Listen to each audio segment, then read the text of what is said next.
Students, let's solve this question. The maximum percentage error in the measurement of density of the wire is mass of wire and radius of wire, length of wire అని data ఇచ్చారండి. దీన్ని solve చేయాలి. So దీన్ని solve చేయడానికి మనం ఏం చేద్దామంటే కనుక ఈ ఫార్ములా యూజ్ చేద్దాం. Z is equal to x to the power of a, y to the power of b, w power of c అయింది అనుకోండి. దీంట్లో మనకి percentage error in the Z is equal to ఏమవుతుంది, x పవర్ ఎంత ఉంటే కనుక ఆ పవర్ అంటే a into delta x by x into 100 plus వైకి పవర్ ఎంత ఉంది, b ఉంది కాబట్టి b into delta y by why into 100 plus డబ్ల్యూకి power ఎంత ఉంది, c ఉంది కాబట్టి c into delta W by W into 100 అవుతుంది. సో డెన్సిటీ ఆఫ్ ది వైర్కి మనకు ఫార్ములా తెలుసు కదా, mass by volume.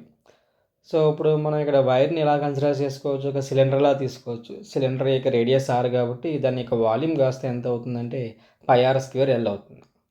So there four ఇప్పుడు మనకి percentage error in the density ఏమైపోతుంది, delta rho by rho into 100 is equal to delta m by m into 100 plus pi is the constant కాబట్టి 2 into delta r by r into 100 plus delta l by l into 100 అవుతుంది.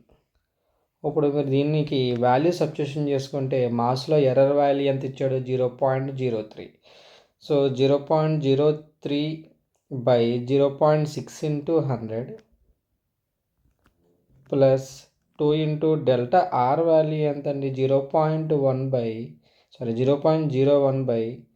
0.5 into 100.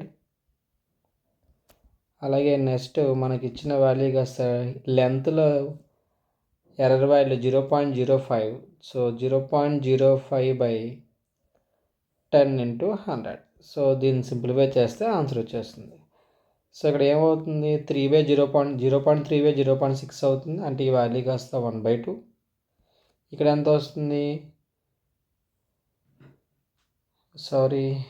20/4 అవుతుంది. So there four ఈ value కాస్త 4 వస్తుంది. ఈ value కాస్త ఎంత వస్తుంది, 5/10 అవుతుంది. సో దేర్ ఫోర్ వాల్యూ 1/2 వస్తుంది.